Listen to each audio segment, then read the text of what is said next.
Hello, guys. Welcome back to Angry Joe's Rants. This video was originally 28 minutes long, but I scrapped it because of the topic at hand. Because I sort of realized while watching it that I wasn't giving the whole full story when doing this. And the topic at hand is about Sweet Baby Inc. I'll be upfront about that right now. And much like the other video, I wanted to do this when my channel got a little bit more popular, but the more topics I cover, the more chance my videos are seen. So I want to try to do some topics that typically people might search for, you know? I got about like 200 milligrams of caffeine going through me right now, so perfect time to rant. Get some of that energy out. Anywho, Sweet Baby Inc. Before I go on the rant, I want to ask you guys a question. What's your favorite video game from your childhood, and what's your least favorite video game from your childhood? Mine, personally, is Skies of Arcadia. And my worst would be a game called Lunar Dragon Song. And you might be thinking, like, what's that got to do with the topic? But it's really like a thing. I think a lot of people's most favorite game from the last generation, a lot of kids' favorite game, might have been Spider-Man for the PS4. With good reason. That game deals with a lot of the more darker aspects of Peter's job as Spider-Man.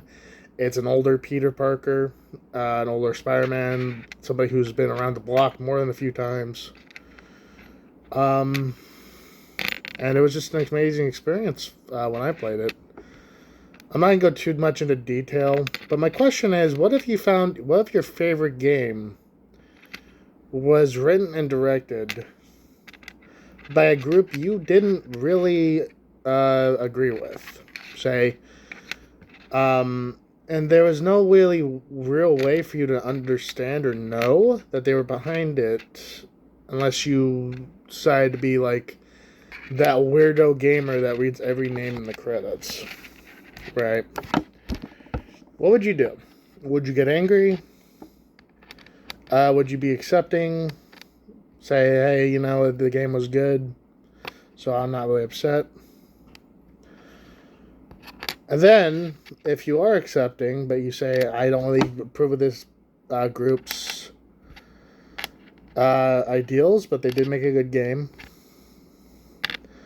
And then, imagine if that group the next day heard you say this, or saw you tweet, and called you a bigot because you didn't agree with them. What would you do then?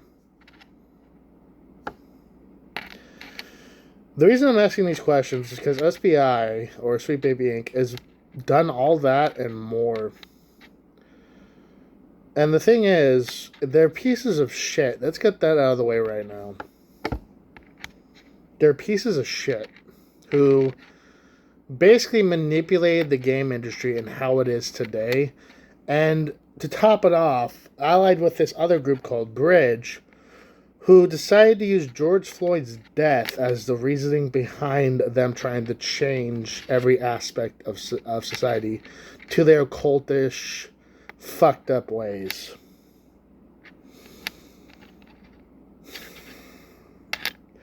I'll get into Bridge in another video because I still got to do a lot of research on that one. But for SBI, there's not a lot of research to be done, except for maybe the names of the people. And I'll be honest, I don't care what the names of the people are. I care about what they did, because what they did is the most fucked up, backstabbing, brainwashed fucking shit I've ever heard in my goddamn life. It's actually horrifying that they were allowed to do what they were allowed to do for as long as they did. And that nobody in the games industry apparently had a problem with it. And the only reason they ever got caught was because one of their employees decided to be a fucking idiot. But I don't want to start off with the rant immediately. Right. I want to give a bit of a context, a bit of history. Because there's a lot that I like. This might be a two-parter. I'm not talking about what happened with the last video. I'm talking about what happened with this. What's probably gonna happen with this one. Because I have to upload this and then erase it from my memory because my phone doesn't have enough gigabytes to do 2 videos unless I make them like 20 minutes each. But anyway, I wanted to be completely and utterly honest with you guys. I'm going to try to be calm for this rant because I doubt I'm going to get through it like that though, but I'm going to try because a lot of what these people did and what they did to my hobby is horrific. Right?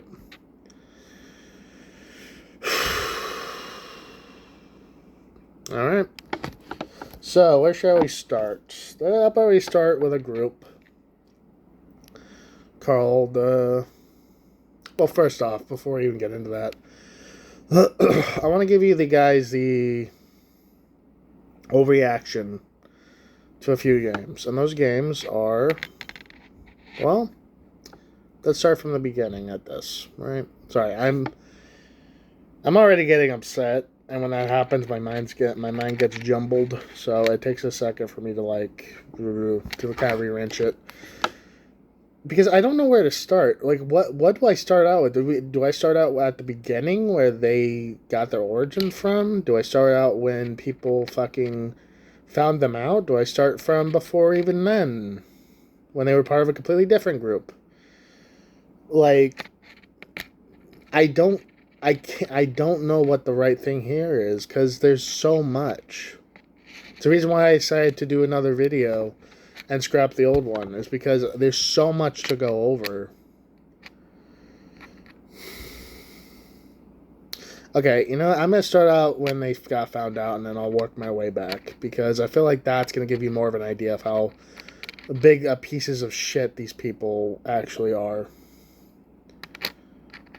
And just why so many people got fooled by them, because they didn't know their past. They do now, but okay. So let's start when they got found out. So I mentioned Spider-Man PS4. Well, after people finished that game, you might think they were thinking like, okay, well, there's that whole. I'm gonna spoil a couple things for that game, by the way. I don't really see a way around it to sort of get you guys to understand just how hyped this was. At the end of Spider-Man PS4, it's revealed that Harry Osborn, Peter and Mary Jane's best friend, has a Venom symbiote. And this was such a big thing at the time, because Harry had never been the symbiote. Harry had never even touched the symbiote. It was always Eddie Brock. Right, so this was new. This was big. This was, like, cool. And we had a Harry Osborn that was actually, like, ill. Like, diseased. Like, and the whole reason why Norman was spending millions of dollars was so that he could get his son better. This was a Norman Osborn who actually gave a fuck about his kid. So everybody got hyped over this. They're like, holy shit, Peter's going to fight his best friend, and his best friend's going to be Venom. Right? It's crazy. It was nuts.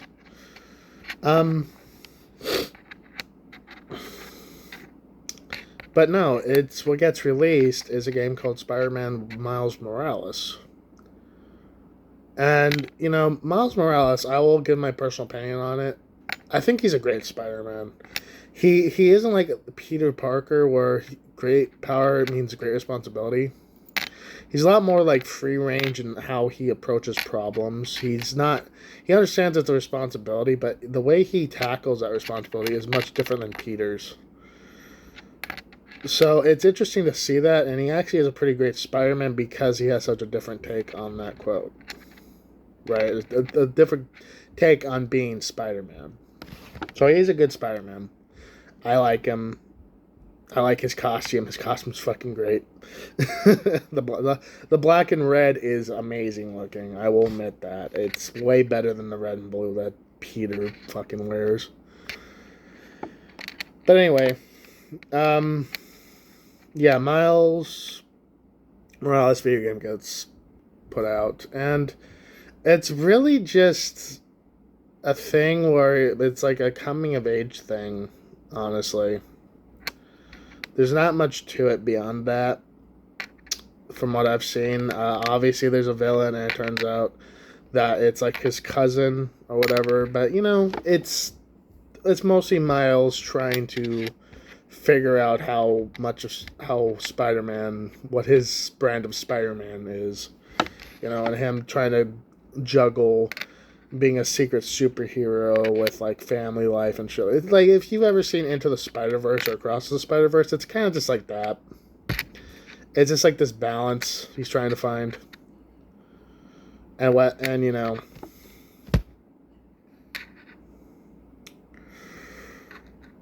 I think in that game as well, his mother actually finds out he's Spider-Man, and she is incredibly supportive, so that's always good, right? Anyway, 2 finally comes out, and between Miles Morales and 2 comes God of War Ragnarok.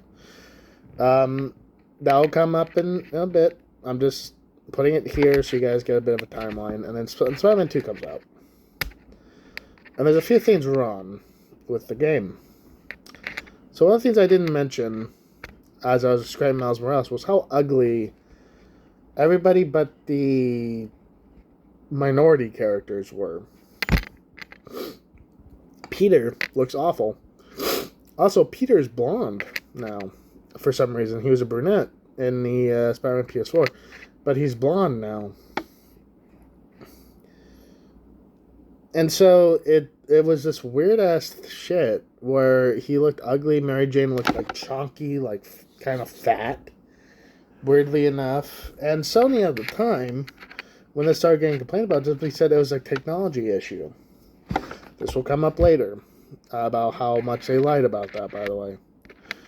But everybody accepted it at the time because they didn't know the technology, so they were just like, yeah, whatever. And then Spider-Man 2 comes out, and it's the same fucking thing. Mary Jane's still chonky, Peter looks awful, Harry looks awful, Miles looks fine, Rio looks fine, everybody who's not a white person looks fine. So this led people to asking just what the fuck is going on, because there's no way these people have not figured out how to do these graphics or how to do these character models, right? And as if to prove the point that these people had a legit complaint, further on in the story of SBI, one of the person who basically exposed this whole thing also exposed the fact that they were making people ugly on purpose. Yeah, they were purposely uglifying white people and females because of something where it's like, oh, well, they're more beautiful on the inside. Here's the thing. No, you're not. What's inside of you is like the grossest amalgamation of any creature on this planet. I mean, the thing is like, I get it, the soul, right? But you can have a horrible soul. Jesus Christ, I hate my fucking list sometimes. Soul. You have a horrible soul. And just leave it basically and just act like you don't. That's the thing that these people don't fucking understand, by the way. Okay. The thing these people don't fucking understand, by the way, is that that people can act really good when they want to be. Like, it's crazy how these people think like, oh, well, if you uglify a character, you'll see that they're kind, right? It's like, no, they could be horrible fucking people underneath that. But anyway, it gets found out that they're doing it on purpose, and this is way later. But yeah, anyway, we'll come back to that. So people finish the game. Miles makes his finish Spider-Man 2. People find that there's trans flags on the New York City Hall. They're wondering why that is, since the actual City Hall in New York actually has an American flag, not a trans one. And then there's just a lot of like quests regarding the LGBTQ community, and people are weirded out by these quests because they're almost like cultish in their shit. Like Miles goes whole hog on these, like no other quest in the game. It's weird. It's crazy. It's like people were pointing out how weird it was for Miles to be so invested in this when he really has no real like fucking shit in the game when it comes to the LGBTQ community in New York. Like he's like, and there's so much of it too. Like there's at least 6 quests that deal with this community, and in a Spider-Man game for like modern consoles, that's actually a lot considering like in the first game every quest was different. There was a pigeon quest at one point. There's a quest to save a bus full of people. There's a quest to like collect all the backpacks that Peter's literally webbed up throughout the years on random ass buildings, which I find actually hilarious. That there's just across New York, Spider-Man has backpacks all over the fucking place from high school. And he's just never gone to pick them up. I find that fucking hilarious, actually, because that'd totally be a thing too. But yeah, there's 6 quests with this LGBTQ community, and it's that like they're not really that different. It's basically you defend some trans people from thugs. You like plant a flag somewhere. It's weird.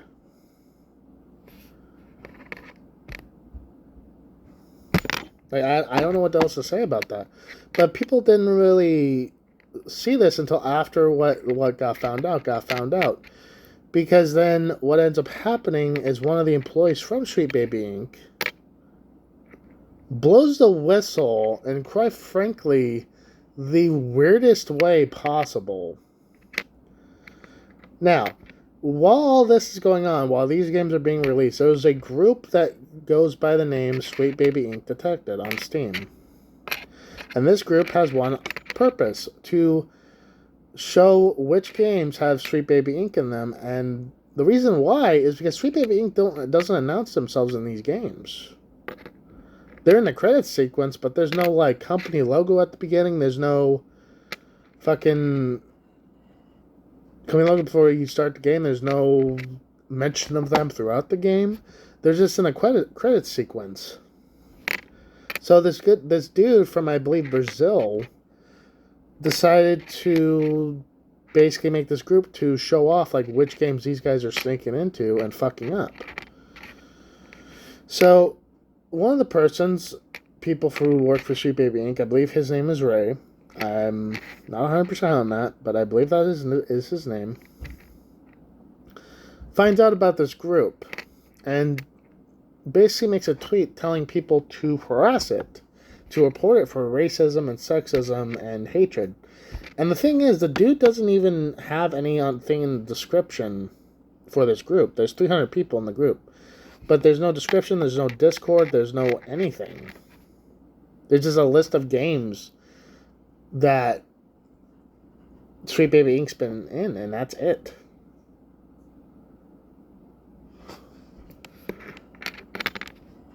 So this gets attention of a lot of gamers, right?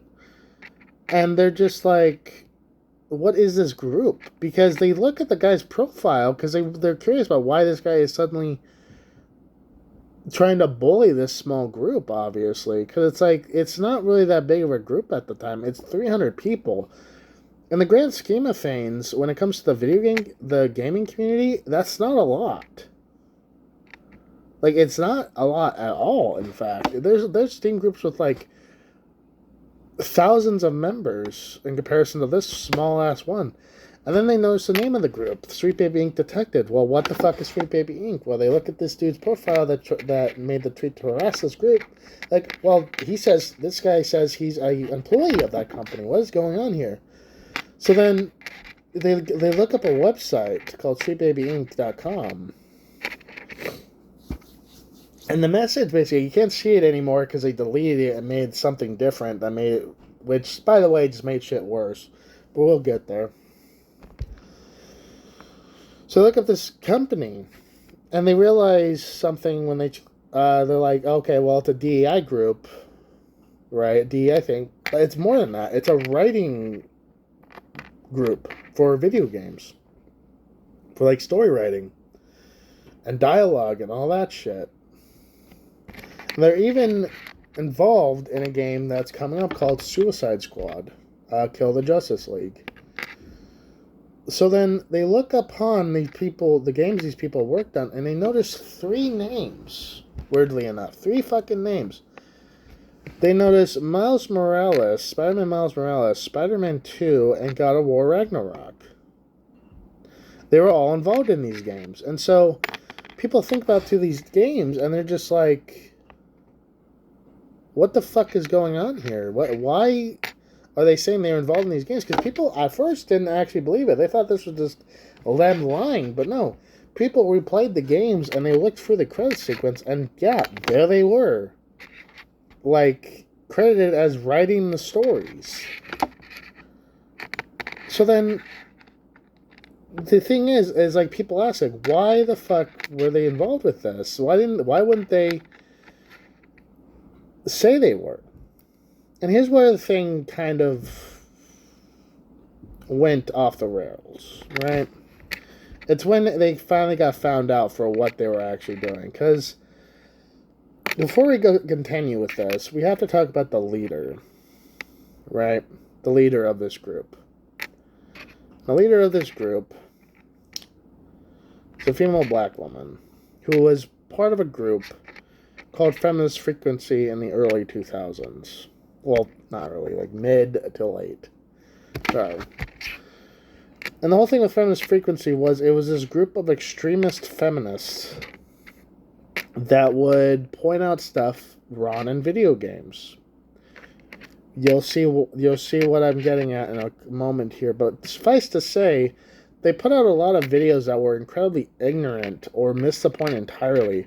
Their most infamous one was one regarding Samus Aran, and the reveal that she was a female in the first Metroid game. They basically tried to say that she was a prize to be won when you beat that game. And the problem is, you have to beat the game a specific way in that game. And it's a pain in the ass. And so it was kind of cool to see that the person that was so strong was actually a female. It actually made her one of the first strong female characters in video games. It's like Nintendo took a risk doing that, because most people don't think of females at that time as strong. They thought of them as like damsels in distress. I mean, just look at Princess fucking Peach or Rosalina in Donkey Kong, the arcade game. So to see this strong female character actually have a main role was cool. And of course, the whole thing got downvoted to shit, and a lot of people basically went like, you missed the point entirely with that. It wasn't the fact that you win her like a prize, it was the reveal that she was actually the female, and now she was strong as shit. If anything, a lot of people also pointed out, like, if anything, this shit corresponds with your personal ideals that there can be strong female characters in video games. So, as you might expect, they fell apart, and it was revealed that they were actually getting money from the Obama administration, I believe. And then that ran out as soon as Trump was elected. So what do these people do? Well, the head of Feminist Frequency, and I believe a friend of hers, a dude, found Sweet Baby Inc. with the sole objective of being some of the sneakiest fucking bastards I've ever seen in my life. They basically were stealth writers like ghostwriters, except they weren't. They literally wrote the stories for a lot of these games. And basically, they would slowly but surely try to manipulate shit within these companies they would work for. They would point out certain employees that had worked there for years and had no problems beforehand. They would basically try to create problems for them so they would snap, and then the companies would have a reason to fire them. And then they would recommend another person, and of course, it'd be somebody who wasn't white. In fact, Sweet Baby Inc. is made up entirely of fucking black people and other minorities. There's no white person to be found at that company, which is actually completely illegal for a company to hire only one race of person based on their skin color. They have to do it on a skill-based basis. So then, and of course she goes on fucking Twitter, on fucking Twitch or whatever, and basically says that it would be a dangerous environment if she fucking hired any white people. Yeah, I bet it would be, especially if your fucking black employees are as racist and fucked up as you are. Because then, all you're going to have is problems if you hire a white person. So then, she fucking goes on, and basically, Suicide Squad, at this point, is not about a month from releasing, when all this gets found out. And they start doing these fucking things where, like, oh, I'm so proud to be one of the first people to have to make a cover with a black person on it, which is Ron. By the way, it's Ron. There's been several games throughout the years that have had black people on the cover, so you're Ron. I can't name them right now. I know one of them was for the Xbox 360. I know that much. And it was like a Tomb Raider knockoff. I know Shaq Fu for the SNES. And obviously Shaq was on it, and he's a black person. So it's like, you're fucking completely wrong about the fact that Suicide Squad is the first game ever to have a cover with a black person on it. Which is fucking basically shows their ignorance of the entire video game industry, besides like the last fucking 5 years beforehand.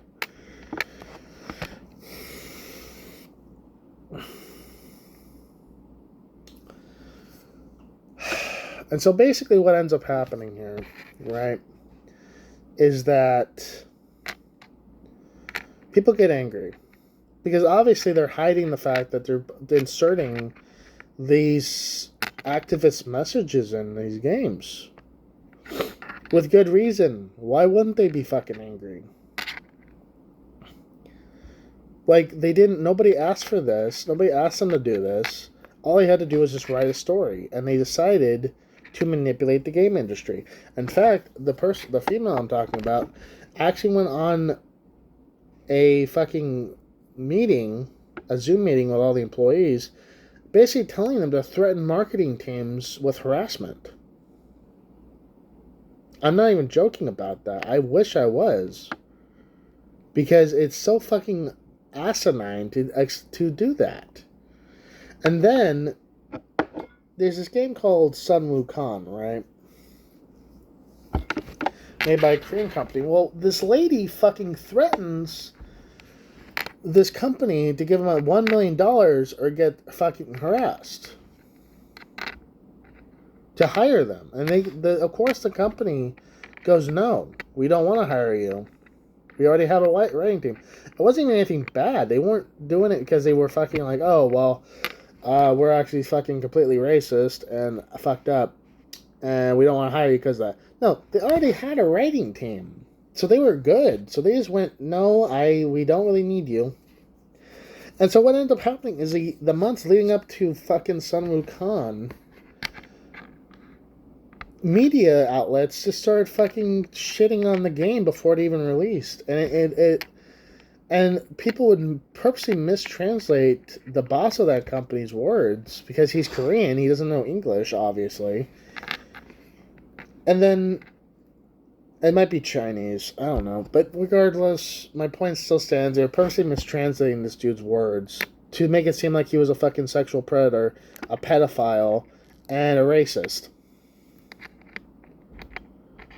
And then just the actual fucking translators will go back and realize not only is he not any of those, and he's not mentioning that at all, he's actually fucking trying to make it seem, just trying to like rizz up his game. That's it. I know I just said rizz up. Just shut up.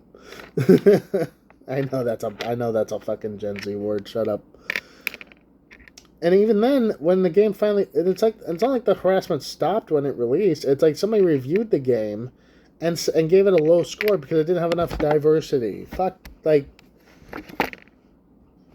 So it's like not only was SBI involved with fucking up the game industry, they were involved in trying to fuck up several games, possibly, with harassment campaigns. And the media was more than happy to join in on those. These game journalists. Okay? And so this led people to start to realize that these people were working together to try to do their fucked up philosophy, to put this fucked up philosophy in these video games. And they fucked up. Honestly, this is already longer than my last video, but they fucked up in the end. They fucked up on a couple of things. One, Suicide Squad turned out to be a fucking mess. So their celebratory achievement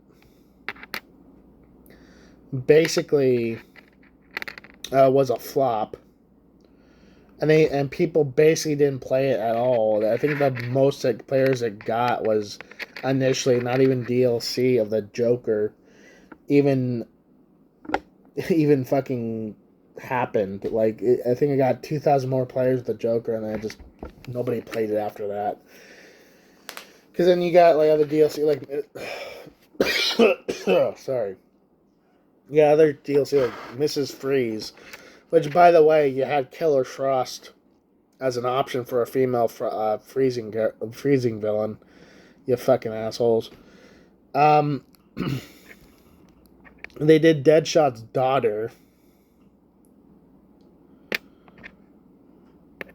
And then, it's I think it was like the last DLC they finally decided to do Deathstroke. But even then, by that point, that game was dead. So they also fucked that game up. And I could go on a rant about Suicide Squad, but it would be longer than this video. And this video is already past 30 minutes. So it's like, at this point, what else went wrong? Well, when God of War Ragnarok and Spider-Man 2 were released on PC in order to generate more sales for those games, they did horribly. And not only that, but many people got angry at this one dude for making a mod that changed the trans flag on City Hall back into an American flag. It was just a simple mod. It wasn't even anything that big, but people got fucking upset about this, including SPI. And so, like, to sort of end this, because I feel like I've given a more detailed rant here for sure. Recently, they released a game called Tales of the Shire, which is such an unoptimized piece of shit that now news outlets are trying to tell players that it's optimized for lower quality computers. It's fucking 2025, you fucking jokes. Just optimize your fucking shit. The thing is, what SBI did to the games industry is horrible.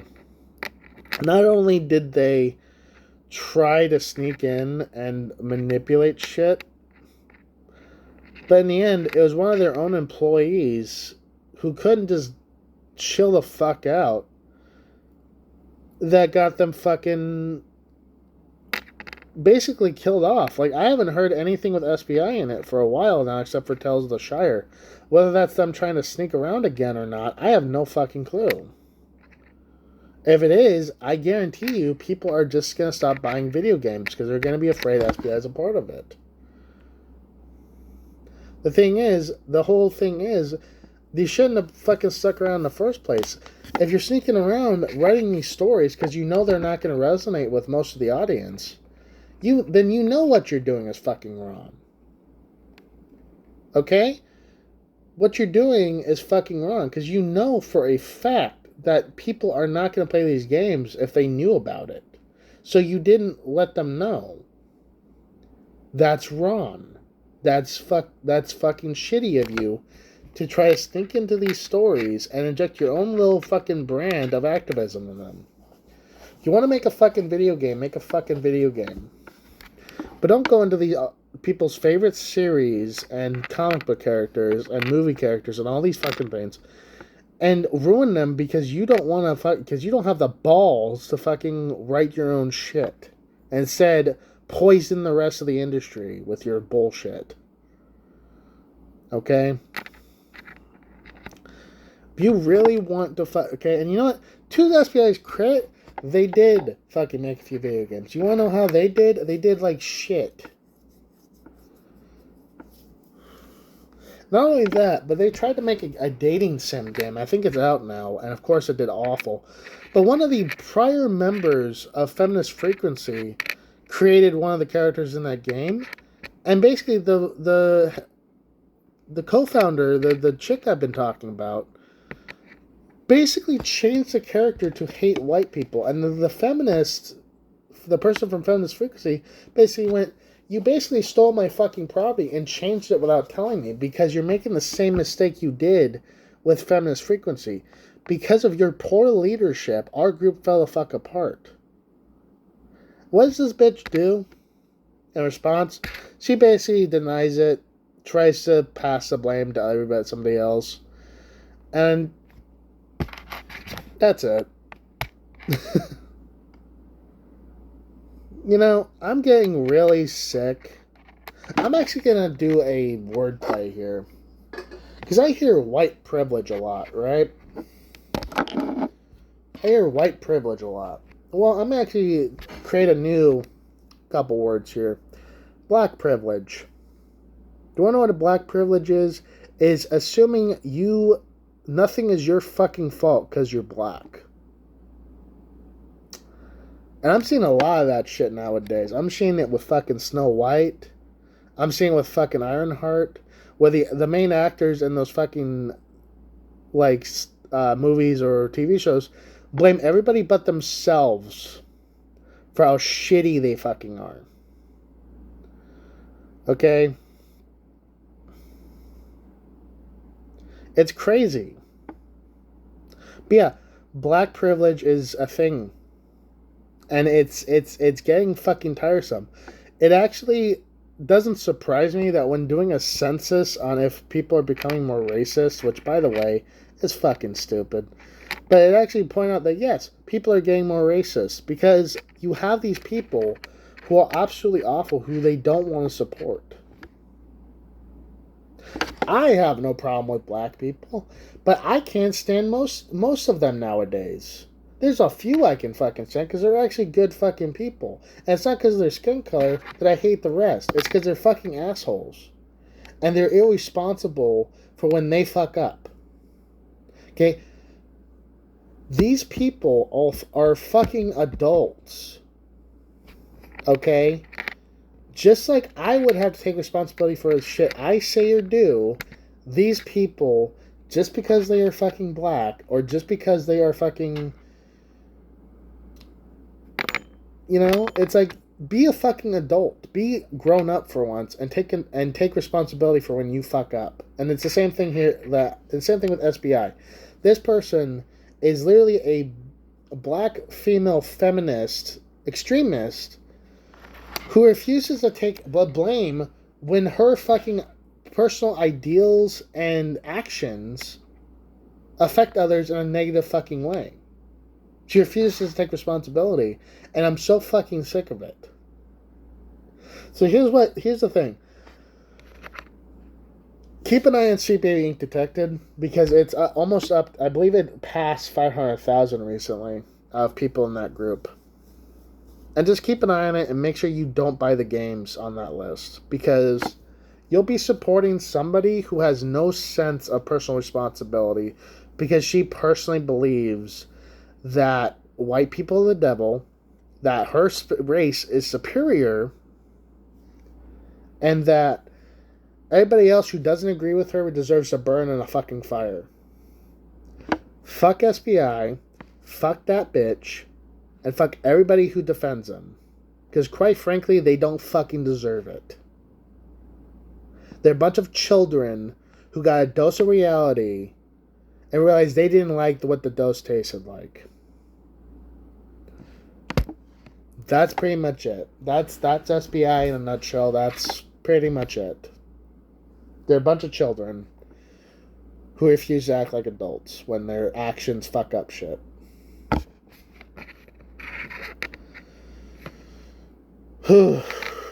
Okay. Well, that took a lot longer than the other video. The other video was 28 minutes. This is starting to get to 41.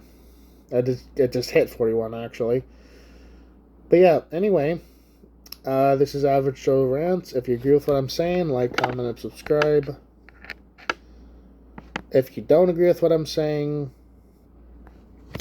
go into the comments, tell me what a piece of shit I am. But for right now, that's going to be it from me. I hope you guys have a wonderful fucking day.